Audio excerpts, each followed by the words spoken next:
Hey, what's going on, everybody? Welcome back to the channel. Real Sports Updates here. Back again, another video. So the Chargers draft a safety, JT Woods, 79th overall out of Baylor.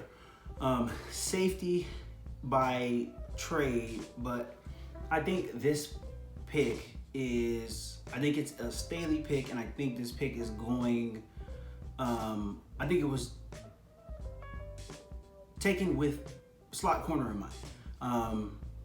Now you see, if you don't watch a lot of college football, then you have no idea who this guy is. And I did watch some college football, and I did see him make a few plays, especially the past few years Baylor's been in the Big 12 competition. So I did see this kid.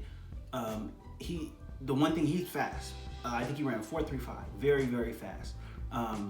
He is not going. I don't believe he's going to play safety in the NFL. He's very, very, very light in the behind. I think he's 6'2" or whatever, 195. That's very light for a safety. But I think this has slot corner written all over it, just based off of the pick. I think he has really good coverage skills. Really good ball skills, and if you watch the broadcast, the ESPN broadcast, they were talking about sometimes he does not want to put his head down and really hit from a safety position, from a safety standpoint. That could be said for a lot of guys, but it is what it is. If that is true, though, if that does have any credence behind it, then I think what Staley sees is a guy who is extremely fast, who has ball skills, and somebody who can slide in the slot corner position. And to me, it's a little bit of a project pick, but I think that it is a good pick overall, because you cannot teach 4.35 speed. He's going to come in to camp, and he's probably going to be the fastest guy on the team from day one. Just that's how much speed that this kid has. But from that standpoint, you can coach this kid up, especially in the slot corner position, and that is normally played by guys who don't have blazing speed. That's one of the things that I noticed, especially if you are a Charger fan. You remember Desmond King. Desmond King was one of our best slot corners I think I've ever seen, being a Charger fan. He wasn't a blazing speed guy. He was like a 4.5 guy, like mid 4.5.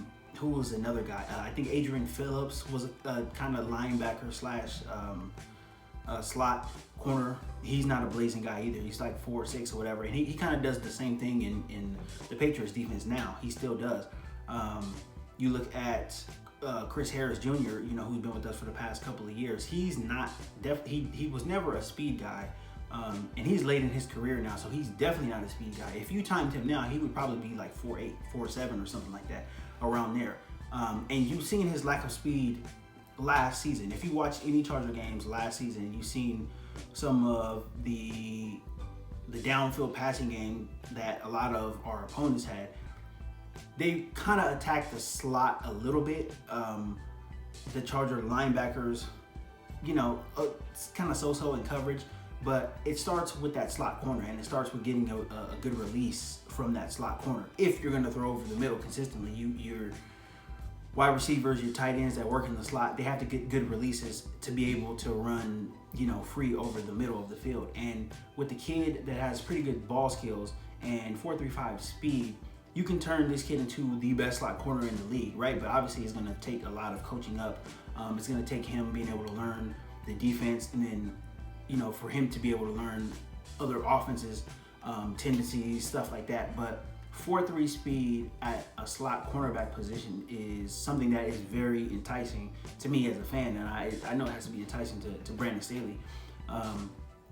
So I think it makes sense from that point. I don't expect him to go out there and play a bunch of snaps at safety or anything like that. I really don't. I don't think he's going to play free safety. Maybe he could, possibly in like dime packages and stuff like that. He is somebody he can use his speed to shade wherever, the ball is going, especially if he's in single high, he can shade wherever the ball is going. He's fast enough to get to either sideline. So, he might be valuable there. But to me, I see this has slot corner written all over it. Considering this guy's body type, considering how tall he is, that's always a thing in the middle of the field. You know, if you have tall linebackers, if you have tall, slot corners or whatever, tall safeties, that normally does play really well in the middle of the field, because it's another thing that the quarterback has to think about. You have to get a ball over a tall guy and in front of a shorter guy. You know, it kind of does, have some strategic advantages there, but all of it is based off of the guy, JT Woods, learning position, learning what Staley wants him to do, and that speed. The number one thing that I'm thinking about is him blitzing, coming off 4.3 speed, darting straight for a quarterback. That seems like a very, very good, and even schematically in that defense, the defense that we run, having a slot corner like that who can blitz, who can cover the short passing game, right? Which I expect a lot of from the Broncos this year. I expect a lot of that from probably the Chiefs as well too. The teams in the AFC West are going to go to short passing game. They're not going to be airing it out. I think that's probably a big misconception. Even the Raiders too. I don't think the Raiders are going to be airing it out all that much. Derek Carr doesn't have the strongest arm. Russell Wilson is so-so. We know Patrick Mahomes can throw it, but they don't have the same speed that they did last year. But I think that bodes well, having him around the line of scrimmage, and then even thinking with the Chiefs or whatever, having this guy come out here and play press against a Darren Waller, having him come and play press against a Travis Kelce, a big kid like that who can run, who has good recovery speed. If his highlight reels are all over the internet now, now that he's been drafted. So you see that he can run, he can jump, he can do all of these things. Athletically, I think he's elite athletically, but I just don't think that he was used very well at safety. Maybe it was just a need thing. But he is a little light, and that is something he can work on. He's a young kid. He could get a little bigger, but as of right now, I see him as that slot corner. Let's come out. Let's be aggressive, right? Come up, play guys, play bump and run. You have all the speed in the world. You don't have to worry about getting beat. You have recovery speed. Come out and do that. And I think this guy is going to be used, if he is as advertised, if he is as good as advertised, I think he's going to be used strategically by Staley. I think he's going to be used to blitz, and I think he's going to be used to match up with some of the bigger tight ends who want to work the slot. The game that comes to mind is a Thursday night game against Kansas City last season. The game-winning touchdown was ran by it was the pass to Travis Kelce, and he worked the slot. Michael Davis was in the slot, playing one-on-one with him, and he got loose and was able to win the game on like a 40-yard touchdown, 50-yard touchdown, whatever it was. And if you have a kid with speed like that in the slot, he can come up on tight ends, be physical, not have to worry about getting beat deep or whatever. The tight ends nowadays are shifty, we all know this, but I think he can hold his own there. And specifically with the speed element, you can come up and you can really, really be aggressive, and you can really get in these guys' grills, which can throw off any offense who is based off of timing, right? Your quarterback wants to, a quick one-step drop, and if the receiver's not open, then he's gonna look somewhere else. So I think that can really help strategically in spots, but I don't expect this kid to be out on the field for a lot of plays, barring any injury and stuff like that. But I do think that I think it was a good draft pick, because I think I see what Brandon Staley is trying to do. I know a lot of people don't understand, but I think I understand what he's trying to do.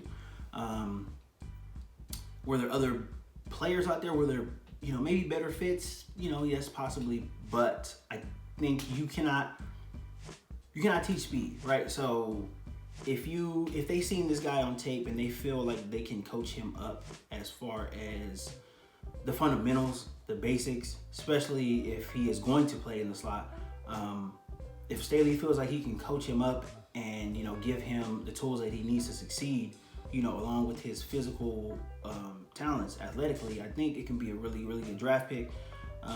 But all of it has to come to fruition before we even say that it's good or whatever. And but that's it. That's really all we can do now as fans. But like I said, I think I see the plan that Staley has. But it's gonna be interesting to see how it plays out. It really is. Looking forward to day 3 of the draft tomorrow. Hopefully the Chargers are able to pull in some more talent. We do need a running back and defensive tackle, defensive end depth a little bit as well too, and probably a linebacker too, possibly later in the draft. But we'll see what happens going forward. But that's pretty much all I got. That's all the breakdown I got on JT Woods. It's one of those picks that we'll wait and see. You can't really grade it right now because this kid needs to be in the best situation to develop as a football player, and hopefully he's in it in LA. But this is a wait and see pick, so you can't really grade it right now. But that's pretty much all I got for this one, guys. Please consider subscribing to the channel if you haven't. If you like the content, please give me a thumbs up.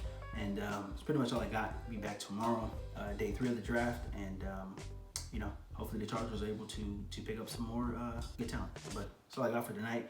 Have a good night, guys. I'll see you later.